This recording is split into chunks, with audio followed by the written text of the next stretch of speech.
Gràcies igualment per haver vingut. Bueno, Stefan Rostein, que ya hace algunos años que nos conocemos, estudió en la Sorbona, trabajó en la Guyana, ¿no? La Guyana francesa, desde el año 85 al 94, después de una estadía en México y en Guatemala. O sea que, aparte de amazonista, se puede decir que Stefan es americanista, ¿no? Obtuvo su doctorado, su PhD en esa época, al finalizar los trabajos en Guyana.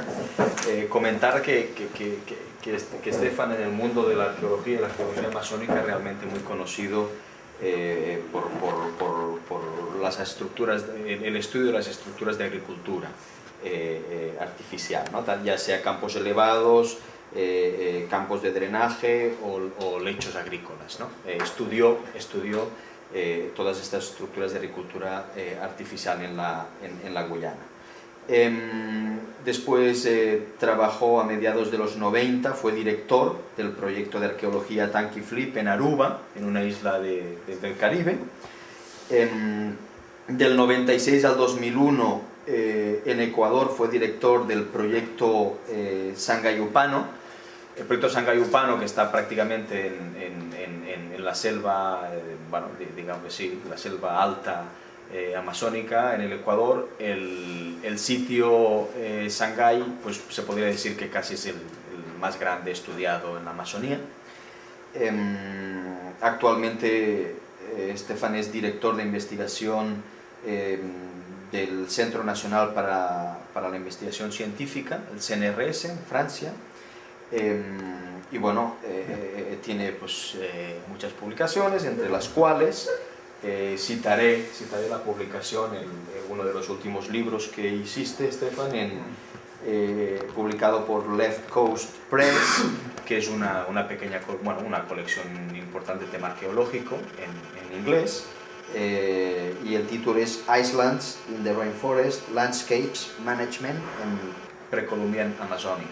Es un libro realmente importante del año 2012, y bueno, fue director, finalmente apuntar que fue director del tercer encuentro internacional de arqueología amazónica que se hizo en Quito el año pasado, en septiembre de 2013. Asistieron centenares de personas, entre ellas pues las personas que han trabajado durante más años en la Amazonía. Entonces, gracias, Stefan, por venir aquí a Barcelona, a la Autónoma, y que nos puedas compartir pues tus investigaciones y todo lo que habéis estado trabajando por allá. Gracias, Fernando. Bueno, buenas tardes.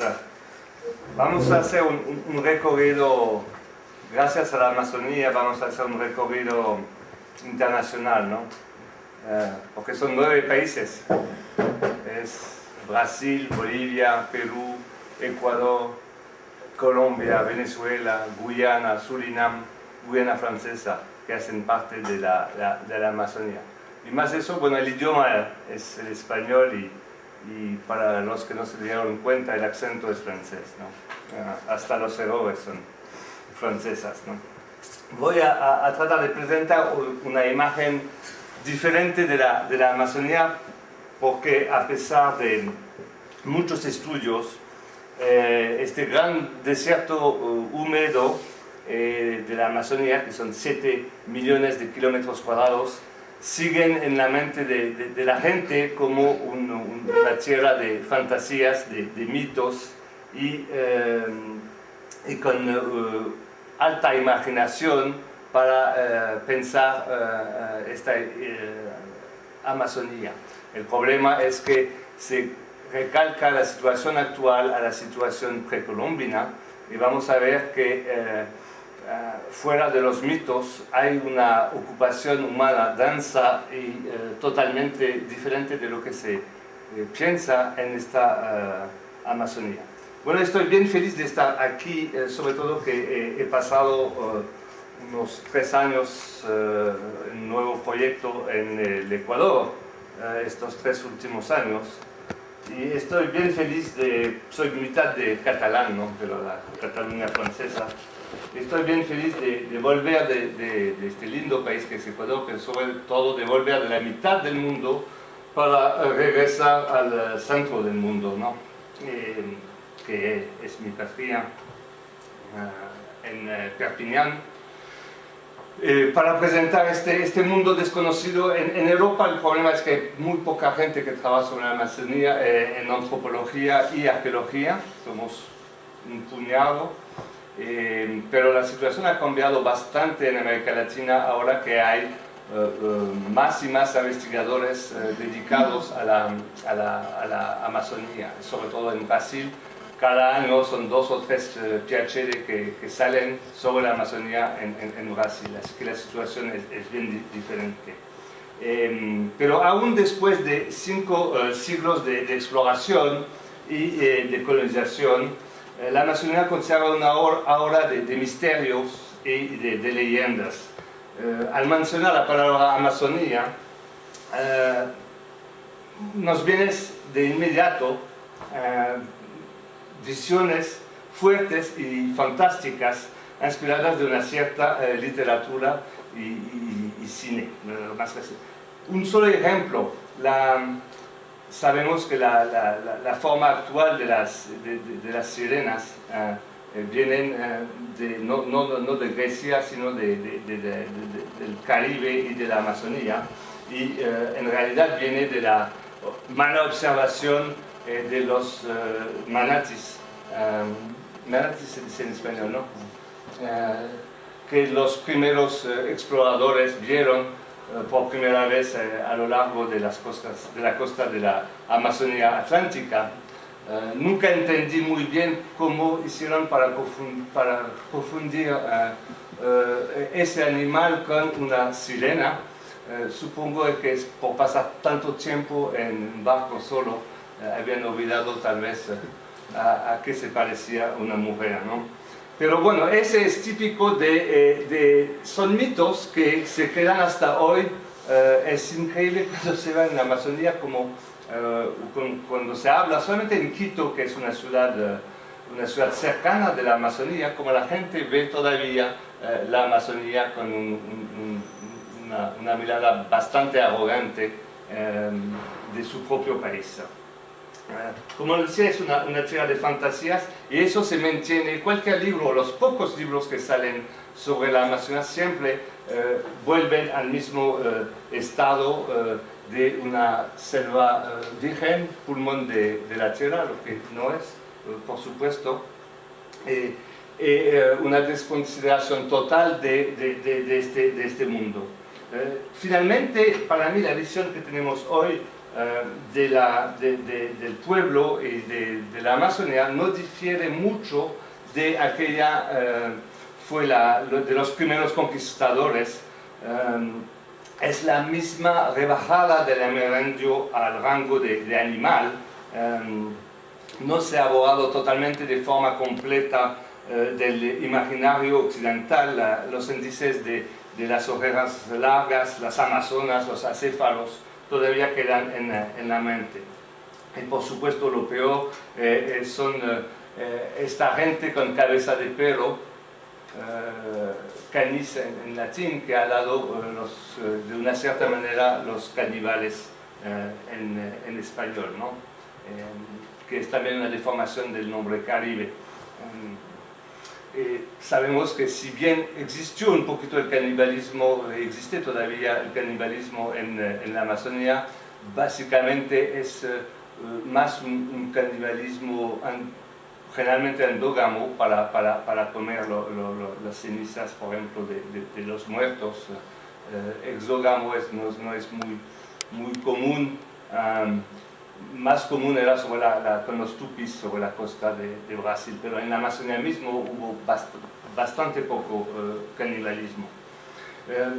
Lo que pasa es que desde que se explora la Amazonía, siempre la exploración de la Amazonía pasó por medios, por un sistema mediático, con primero los libros que se vendían bastante en los años en la primera mitad del siglo XX, y después con la televisión y las revistas, siempre que se habla de la Amazonía son con ciudades perdidas y con las ciudades de Cibola, de Paititi.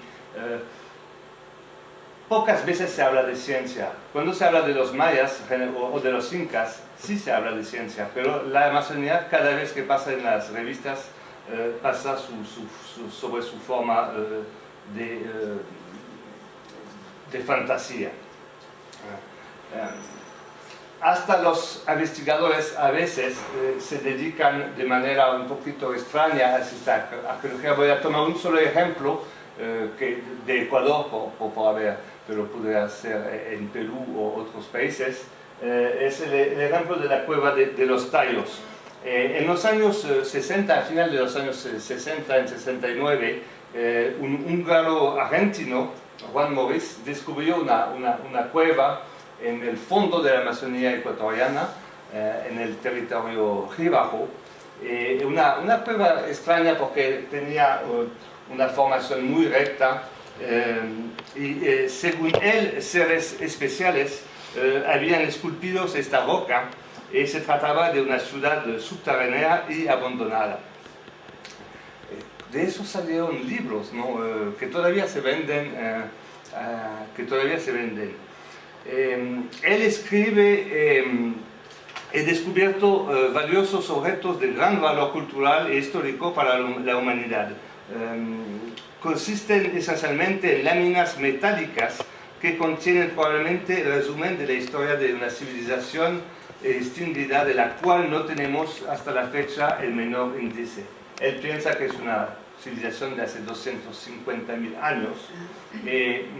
Esas piezas que nadie nunca vio, por supuesto, parecen mucho a la colección de un padre de Cuenca que tenía una colección de placas así precolombinas, que decía que era la biblioteca metálica del mundo. Y todo en los años 60, cuando poca gente trabajaba en la Amazonía, era la concepción que tenía la gente. Hasta hoy hice una conferencia hace unos 3 meses en la costa de Ecuador, y las únicas preguntas eran sobre los gigantes, la biblioteca metálica, y no tuvo ni otra pregunta.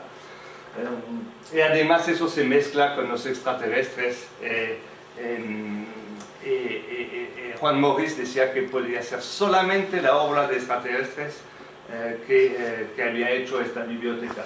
Por eso que para estudiarlo, ese sitio arqueológico, ¿quién podía venir? Y no le van a creer. Sí, invitaron al único en 69 que conocía el espacio, que era Armstrong, que era el único astronauta que había visto el espacio, y le invitaron como especialista para ir a descubrir esa gruta. Y aceptó y se fue en el fondo de la Amazonía con una expedición inglesa a descubrir una formación totalmente natural, que se dicen que son órganos de piedra, pero claro que eso no aparece mucho en sus memorias del pobre que murió el año pasado, pero salió en los periódicos que habían descubierto una ciudad extraterrestre. Me encanta ver que en los periódicos sale con su casco. Es su declaración, que es un gran paso de la humanidad para el conocimiento del mundo subterráneo, que es más o menos la frase que había dicho sobre la luna. Así que tenía seguramente una frase que digaba en cada oportunidad y que funcionaba en cualquier lugar, ¿no? Pero bueno, volviendo a la realidad de esa selva, que vamos a ver, no es tanto una selva. La Amazonía es realmente un mundo especial por muchas razones. Una de las primeras razones para mí es que es el río más largo del mundo, 6.400 kilómetros de largo, pero es el único río del mundo que fue descubierto no desde la boca hasta la fuente, sino desde las fuentes hasta la boca. Es que el Nilo, el Mississippi, claro que entraron la gente por el mar y subieron el río. El Amazonas fue descubierto por una expedición en 1541, una expedición que salió de Quito y bajo los ríos, bajo el Napo, uno de los afluentes mayores del Amazonas, hasta llegar poco a poco al Atlántico. Así que es un descubrimiento totalmente al revés y bastante excepcional. También es un río que tiene varios nombres por su extensión y características, digamos, excepcionales. Por ejemplo, hay un desnivel de solamente 300 metros sobre 4.000 kilómetros. Desde el pie de los Andes está a 300 metros de altura la Amazonía. Es una llanura enorme que desemboca en el Atlántico. Tiene más de 20 afluentes superior a 1.500 kilómetros de largo. No es un río, para mí es un mar. Por ejemplo, cuando se pone a Santarém, que es una ciudad de la Baja, por aquí, de la Baja Amazonía, el ancho del río es de 100 kilómetros, es decir, que no se ve la otra orilla. 100 kilómetros, hay que pensar, la época, hoy todavía, en la época precolombina, no se cruza así en un día, no se puede ir a visitar su tío o su prima así nomás. Es un viaje de varios días para cruzar solamente un río. Así que realmente para mí hay un mundo al norte del Amazonas y un mundo al sur, ¿no? Aquí la boca del Amazonas mide unos 500 kilómetros de ancho, ¿no? La pequeña isla que ven aquí, que es la isla de Magallo, tiene el tamaño de Suiza, es decir, 48.000 kilómetros cuadrados. Son mundos. Hay que pensar la Amazonía por una justaposición de varios mundos, pero que no hay que ver así la Amazonía como un inmenso plato de brócolis, como quedamos con esa idea. En realidad hay una mega diversidad en la Amazonía, una diferenciación básica de paisajes. Vamos a ver algunos de estos paisajes. Por ejemplo, la Amazonía atlántica, la Amazonía litoral, a lo largo entre la boca del Amazonas y la boca del delta del Orinoco. Porque, bueno, siempre se habla de la Amazonía, hay varias Amazonías. Por ejemplo, hay la Amazonía legal, la Amazonía brasilera, hay la cuenca del Amazonas, hay la extensión de la selva, que es diferente de la extensión de la Amazonía legal, y hay la grande Amazonía que cubre la cuenca del Amazonas y la cuenca del Orinoco. Y también una mega Amazonía que incluye para mí, que es una Amazonía antropológica, que incluye algunas poblaciones de la costa de Ecuador y de la costa de Colombia, la costa pacífica, porque son poblaciones muy parecidas y desde un punto de vista antropológico son las mismas poblaciones. Pero bueno, de paisajes hay, por ejemplo, esa costa baja de las Guyanas, que se extiende sobre más de 2.000 kilómetros y que presenta un frente de manglar y atrás una llanura de pantanos. Son pantanos y esas son antiguas playas que se llaman, que son cordones arenosos. Es un depósito de arena sobre la costa. Después viene el lodo. El lodo es el lodo que bota el Amazonas cada día, bota millones de toneladas de lodo que se ponen a lo largo de la costa, y estos este lodo forma pantanos. Y como es una costa que está en progradación, que avanza, las playas están adentro, quedan adentro de los pantanos y son los únicos lugares donde las poblaciones precolombinas podrían vivir, por ejemplo. Otro tipo de paisaje son las llanuras inundables, que se llaman várzea en Brasil, que son hablo de toneladas de lodo. Son este lodo que se deposita cada año a lo largo de los ríos principales. Y sobre esta várzea, esta llanura inundable, se cultiva, es un lodo muy fértil y se cultiva. Claro que es una agricultura bastante peligrosa, sabiendo que en una noche el río puede crecer de unos 7 metros.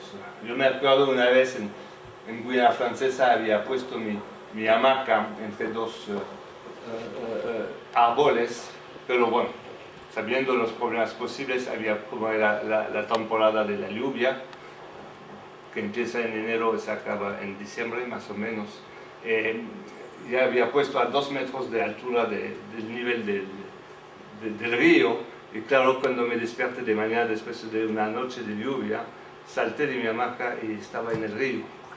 Por suerte no había subido más de 2 metros porque casi me alcanzó en una noche. Hay realmente subida fuerte de agua, y el problema de esta agricultura es que es muy fértil, pero hay que cosechar rápidamente antes de la subida es una agricultura peligrosa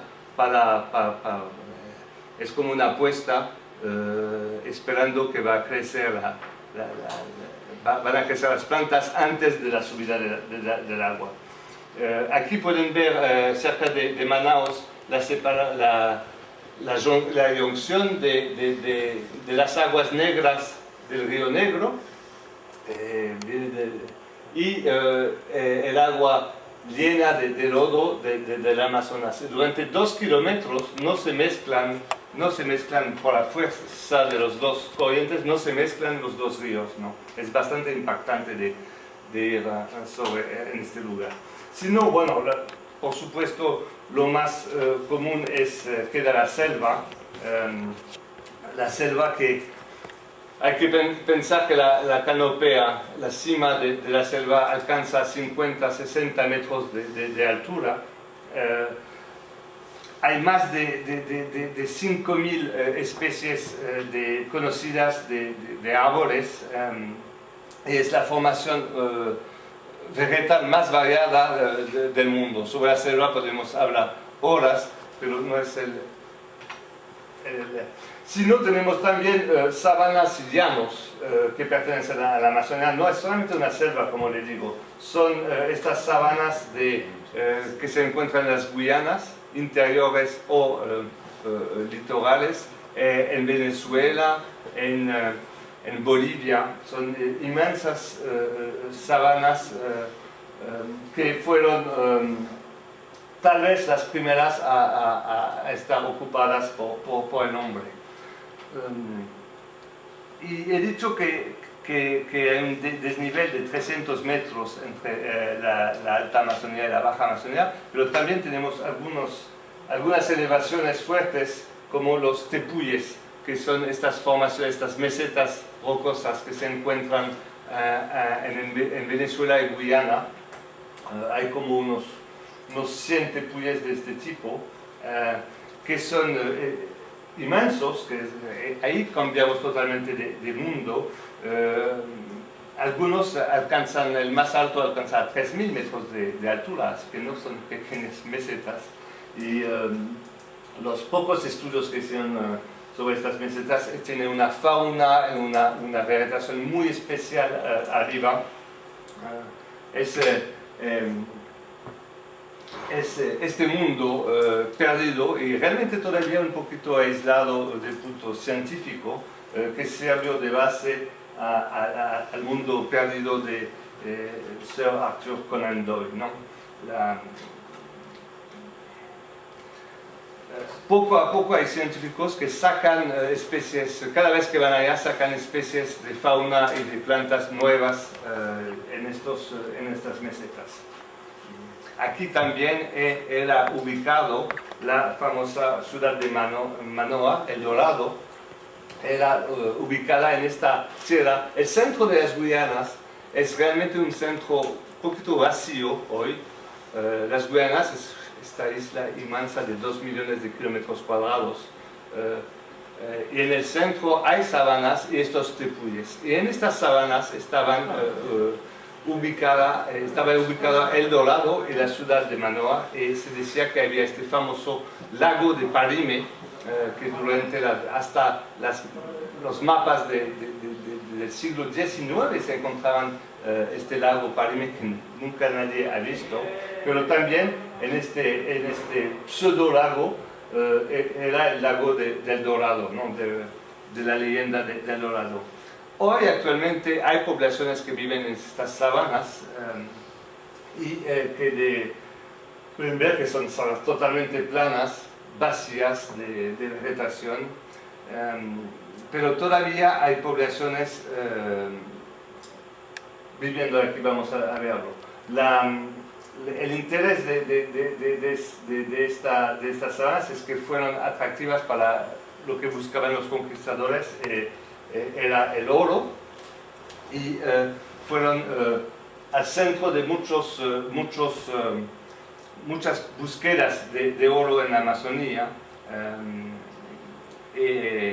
La gente perdía la cabeza para el oro, hasta algunos perdieron realmente la cabeza, como Sir Walter Raleigh, que buscando el oro en las Guyanas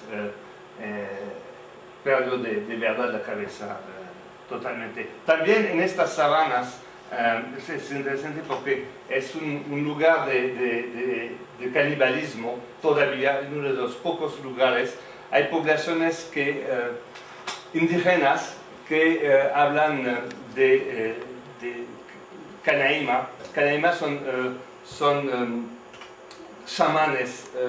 Hubo un libro de un etnólogo, Neil Whitehead, que salió hace unos 10 años, que habla de este fenómeno. Él ha trabajado mucho con las poblaciones de Guyana, y estos chamanes que se transforman, vamos a ver que la transformación de personalidad es un elemento esencial para entender el poblamiento y la mentalidad del mundo amazónico, que la transformación es un proceso a todos niveles esencial del espíritu y de las creencias amazónicas. Bueno, hay estos chamanes caníbales que hacen, bueno, no le voy a describir porque hacen un trato terrible a las víctimas.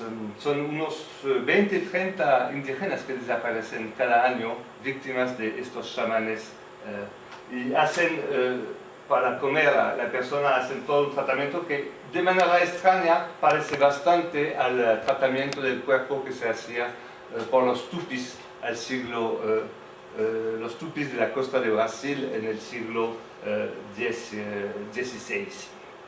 Bueno, y finalmente no puedo acabar esta presentación de la diversidad amazónica sin hablar, bueno, esa es la representación del canibalismo de una acuarela. Esa es la visión que vamos a ver existe todavía en la Amazonía.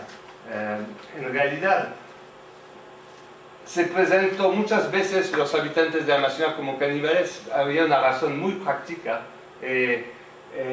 Las leyes decían que los conquistadores no podían matar a los indígenas, menos los caníbales. Así que se podía matar a los indígenas diciendo de eso, pero era un caníbal, así que le maté por buena razón. Se podían tener esclavos de la misma manera. En las Guyanas, por ejemplo, los esclavos tenían que ser caníbal o enemigos de la corona. Era la manera, pero se decía después. Hay un libro de un padre que en el siglo XVIII estaba en la Amazonía ecuatoriana, dice que hay un grupo, los gays, un grupo que captura a los niños y engordan a los niños para comérselos, ¿no? Bueno, es una invención, una fantasía de este padre. Lo chistoso es que hace 3 años estaba en el Pastaza, que es un río de la Amazonía ecuatoriana, y llegué buscando sitios arqueológicos y en el pueblo había Shuar, un grupo Jibaro, que todos se escondían. Las mujeres se estaban encerrando en su casa. Fui a ver una diciendo, ¿qué pasa? Y me dijo, yo sé muy bien por qué usted está aquí. ¿Y por qué? Porque usted quiere robar a los niños para engordarlos y comérselos. Es decir, que nos devolvieron nuestros mitos sobre ellos, ahora vuelven contra nosotros. Y a esa época, era en 2011, 2 meses antes habían matado a un norteamericano por sospecha de canibalismo en esta región, ¿no? Así que es bien fuerte esa idea del canibalismo hasta en las poblaciones de allá. Bueno, no puedo acabar sin hablar de las famosas Amazonas, que a pesar de todo lo que provocan en el espíritu de los hombres, es interesante de imaginar que a esa época, cuando nació el mito de las Amazonas, que nació inmediatamente con la primera expedición de Orellana a lo largo del río, es interesante de pensar de la herejía que es tales mujeres sin hombres y con tantos poderes podían representar en un mundo de los siglos XVI y XVII, cuando se conoce el estado de Europa a esta misma época. Pero esta, como leyenda, como otras, contribuyeron a modelar una imagen del infierno de la Amazonía. Hay que recordarse que Colón, cuando llegó a la boca, al delta del Orinoco, pensó realmente haber encontrado el paraíso. Pensó que era el paraíso terrestre, la Amazonía. Y en pocos años, en menos de un siglo, esta visión del paraíso terrestre se cambió en una visión del infierno verde, el infierno sobre la tierra. Se hizo totalmente una vuelta de la visión, y esa visión viene casi hasta hoy. Bueno, las Amazonas son interesantes porque están consideradas en el mundo amazónico como las mujeres que fabrican las famosas muraquitas. Muraquitas son pequeños adornos en forma de rana que de manera extraña se encuentran en toda la Amazonía. Voy a decir, toda la parte norte de la Amazonía se encuentran estos pequeños amuletos en forma de rana, bastante parecidos, realmente con una piedra semi-preciosa, serpentina o jadeita. Esas muñequitas eran como el oro para los indígenas, se intercambiaban, se permitían asociaciones entre grupos. Realmente los indígenas buscaban bastante a esas muñequitas, hasta los europeos le usaban como contra la mordura de una serpiente, contra las fiebres. Era realmente un artefacto que tenía una magia alrededor, un poquito como una cruz católica, ¿no? Y se decía que las amazonas modelaban con la arcilla de un lago, el famoso lago Parime, modelaban estas muraquitas, y cuando les sacaban del río se transformaban en piedra o secándose, ¿no? Y todas estos pendientes se parecen sobre una superficie de casi 4 millones de kilómetros cuadrados. Cuando se piensa en Amazonía hay que pensar eso, es un mundo gigante pero también las proporciones son gigantes. Hay tradiciones culturales que duran 2000 años. Cuando hablo con gente trabajando en Mesoamérica, no, piensan que es tonto, que no puede ser que una tradición perdura 2 milenios. Y tenemos esas cosas con muy poca variabilidad. Al mismo tiempo tenemos, bueno, esta extensión cronológica, pero también una extensión geográfica, porque algunas tradiciones se encuentran desde el delta del Orinoco hasta el pie de los Andes, es decir, que hay una extensión. Y cuando digo la misma tradición, hablo de exactamente la misma cerámica, las mismas formas, los mismos motivos. Es impactante de ver esta ultra difusión en el tiempo y el espacio. Bueno, para acabar con esta selva de prejuicios, hemos visto que son legiones las leyendas y prejuicios sobre los primeros habitantes de la Amazonia. El más común es de ver estas poblaciones como perdidas, incapaces de construir o de dejar algunos vestigrios, siempre buscando comida. Es una visión prehistórica de la Amazonía. Estamos poniendo nuestros propios temores y nuestra propia prehistoria europea en el campo de la Amazonía. Eso ocurre también en Australia o en todos estos, digamos, campos, estos terrenos exóticos. La arrogancia europea quiere que pensamos las poblaciones del desierto, de Siberia, de Australia, de Amazonia como prehistóricos. Es una manera para nosotros de ver nuestra propia prehistoria y de justificar lo que hicimos como conquistadores en estos países. Pero la realidad de la ciencia es totalmente diferente. Mi intención hoy es de presentar una visión más real, tal vez más optimística de este mundo amazónico. Por ejemplo, hay que saber que he hablado de una ultradiversidad de las plantas, también de los animales, pero hay también una diversidad cultural humana excepcional. Actualmente todavía se hablan entre 200 y 300 idiomas todavía en la Amazonía. Hablo de idiomas, no hablo de dialectos, ¿no? Idiomas. Son 80 las familias lingüísticas.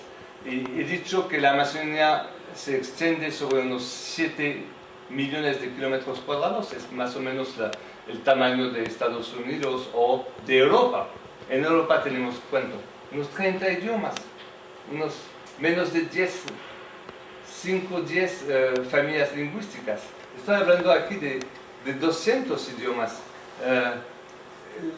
Las estimaciones más altas dicen que a la época, al momento del contacto, de la conquista, había unos 2000 idiomas que se hablan en la Amazonía. Así que hay de una cierta parte una uniformidad impactante, pero también al mismo tiempo hay una mega diversidad cultural. Eso se encuentra en los sitios arqueológicos.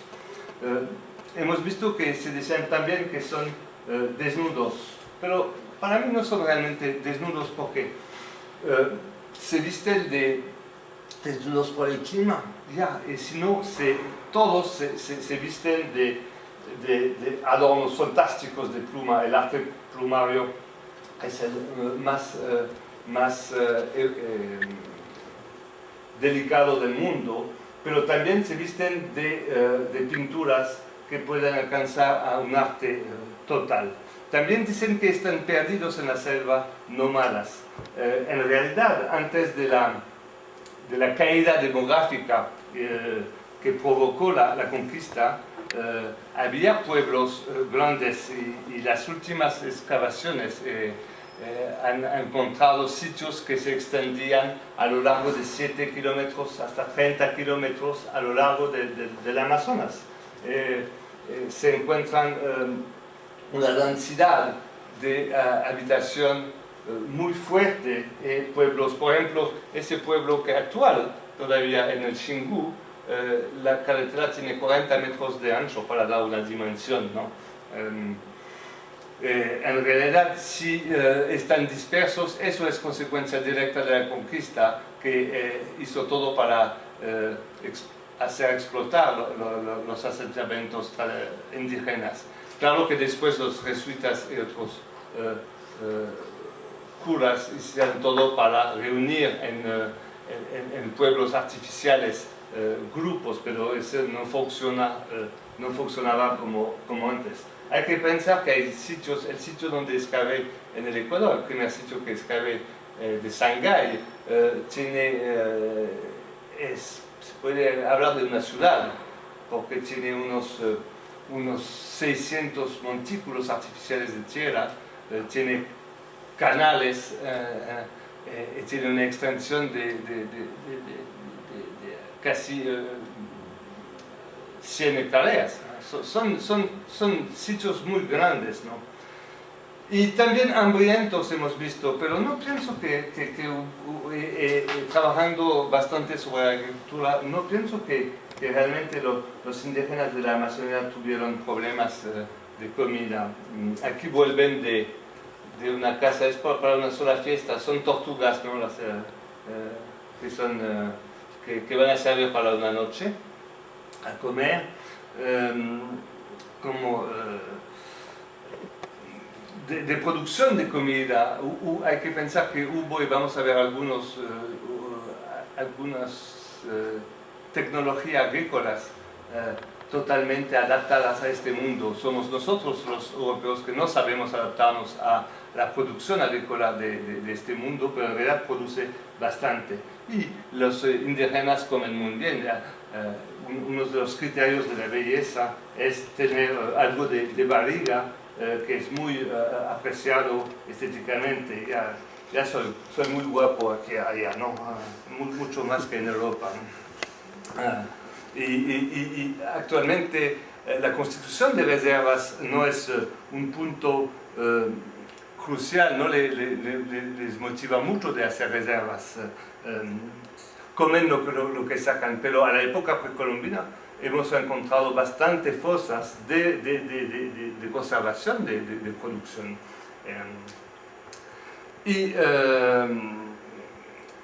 Y voy a tratar de enseñar que lo que hemos visto de estos prejuicios son básicamente una invención nuestra. Bueno, hasta los años 80, bajo la influencia de la famosa arqueóloga Meggers, que fue, podemos decir, la madre o la abuela de la arqueología amazónica. Ella empezó inmediatamente después de la Segunda Guerra Mundial. Durante 60 años fue la dueña, digo dueña, pero pienso dictadora de la ciencia arqueológica de la Amazonía, porque ella impuso un modelo evolucionista y difusionista en la Amazonía. Para ella, todo lo que estaba en la Amazonía, ni una cultura podía desarrollarse en la Amazonía. Todas las civilizaciones venían de los Andes, bajaban y cuando llegaban en la Amazonía se pudrían básicamente. Es una visión muy antigua. Stewart, en su Handbook of South American Indians, presentaba lo mismo. Es una visión que viene directamente de los incas. Los incas se pensaban arriba de la escala humana, y las poblaciones que estaban abajo en el sentido real, no figurativo, que la gente de la costa o la gente de la Amazonía no eran totalmente humanos.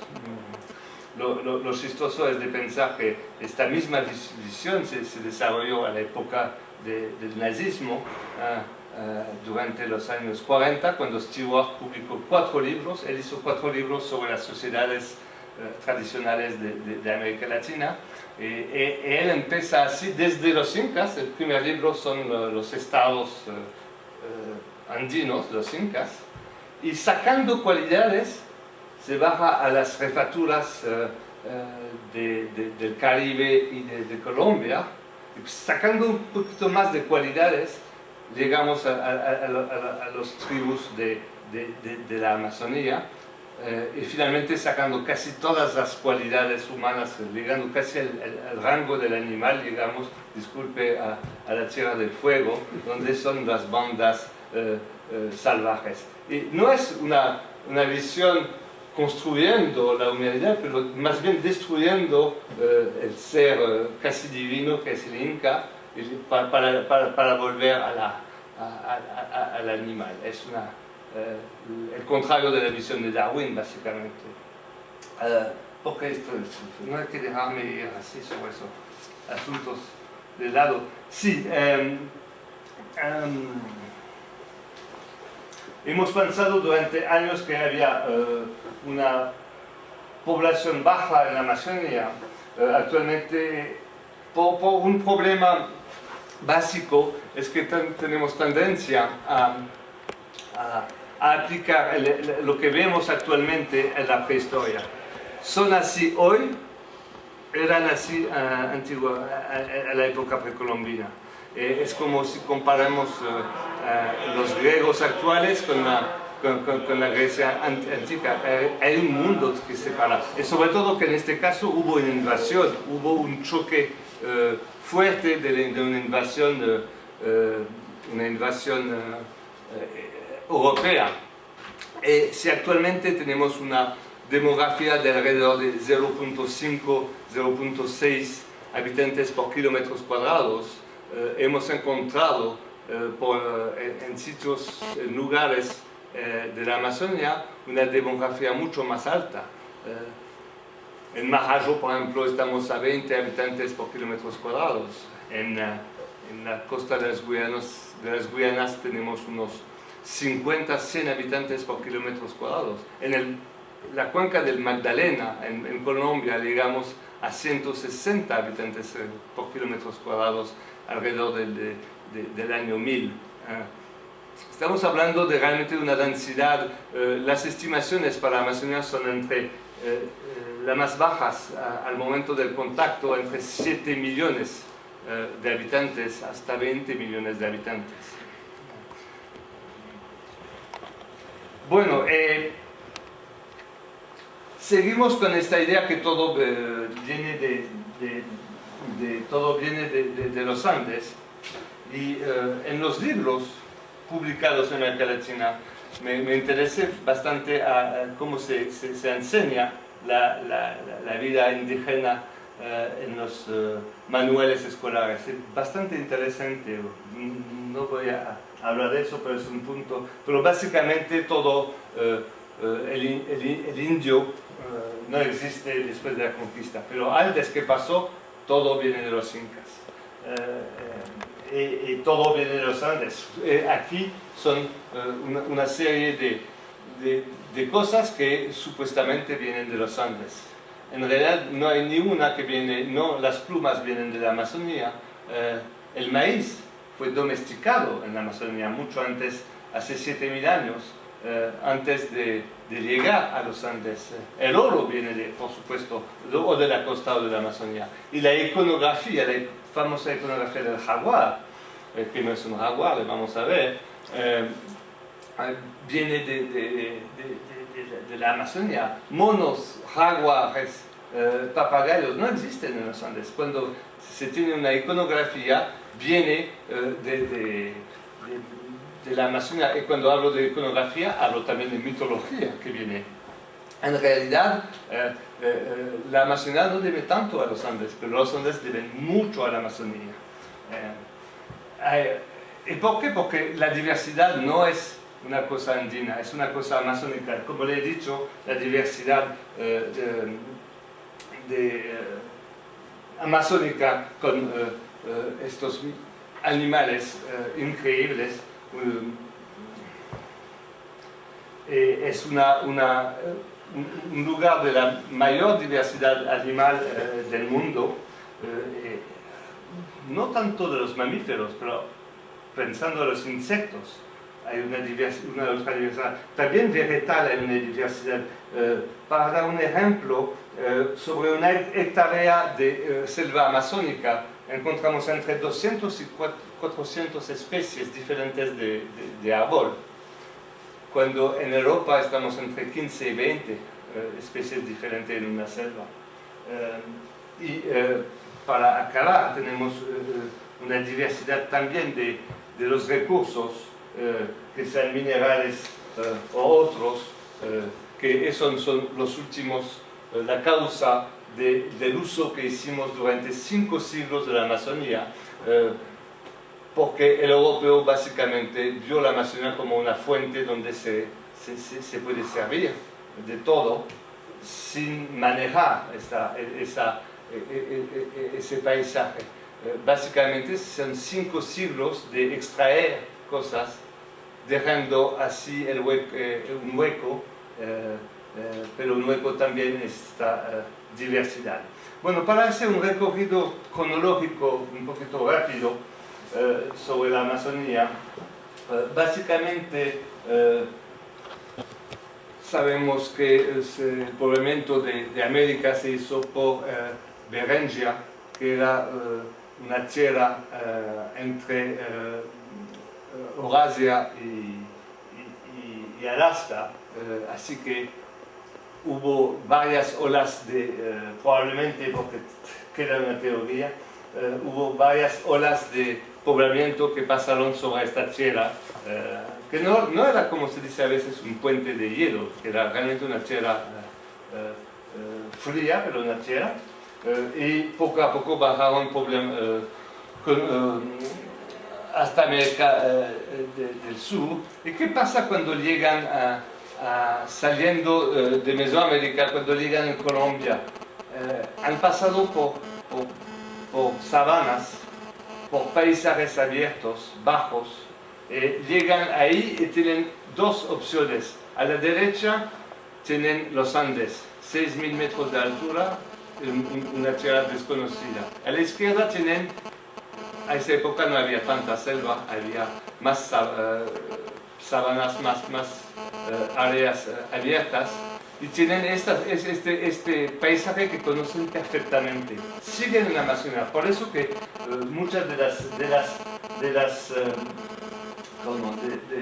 las fechas antiguas que tenemos por América Latina son más antiguas en las tierras bajas que en los Andes.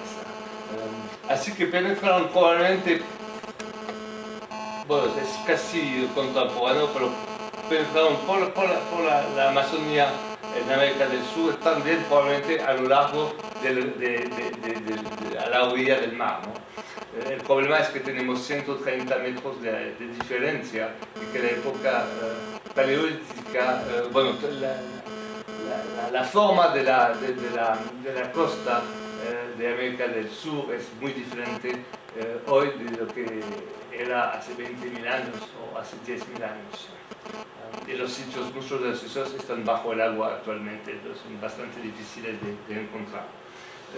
Pero bueno, esa población, por llegar en la Amazonía tenemos fechas de 10.000, 13.000 años, tuvo contacto con el megafauna. No mucho, pero después pasó a la fauna actual. Y se puede hasta ver en el cambio de las herramientas de la industria lítica. Pero parece realmente que tuvieron contacto con el megaterio, especie de oso, el gliptodonte, que es como un armadillo gigante, y con el famoso esmilodonte, el tigre con diente de sable, ¿no? Eso es, de estos sitios poco a poco empezamos a encontrar, que son sitios difíciles de encontrar por los restos, los pocos restos que hay. Se encontraron primero en las sabanas, especialmente las de las Guyanas, pero poco a poco se encuentran a lo largo del Amazonas, y hay más y más puntos de población que salen a la luz, que son también difíciles de fechar porque no siempre hay material para fechar en estos sitios. Pero bueno, que algunos años después, a partir de 6.000, 5.000 antes del presente, hay ocupaciones sedentarias que se reconocen en varios puntos de la Amazonía, especialmente a lo largo de la orilla del Océano Atlántico y a lo largo del Amazonas. Estoy mirando. ¿Qué son las 4:30? Sí. Oh. Bueno, voy a acabar la introducción.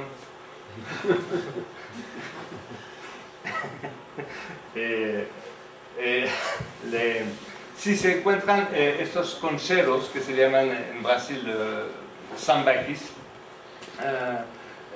que son las primeras poblaciones sedentarias, y con estas todavía no es discutible de saber si esta sedentariedad provocó la agricultura y de ahí la cerámica, o los procesos cómo se hicieron. Parece que sí, la sedentariedad provocó la agricultura, y de ahí a la cerámica, que será el proceso allá como funcionó, pero todavía estamos pensando en eso. Lo que seguro es que la domesticación empezó con los cazadores-recolectores, no son los agricultores que domesticaron. Fue un proceso mucho más anterior, y las primeras plantas domesticadas que hemos encontrado son anteriores a estos concheros, ¿no? Que se empiezan solamente a estudiar desde hace poco, pero es en estos concheros que hemos encontrado las primeras cerámicas, ¿no? Especialmente en el Bajo Amazonas. Tenemos cerámicas de 6.000 años, es decir, más antiguas que las cerámicas de Valdivia, que siempre es considerado como el sitio cerámico más antiguo, la zona más antigua de cerámica. Antes se hizo, la cerámica nació en el Bajo Amazonas, antes de la costa del Pacífico. Muy rápidamente, como les digo, hay una agricultura que aparece entre alrededor de 4.000 AP.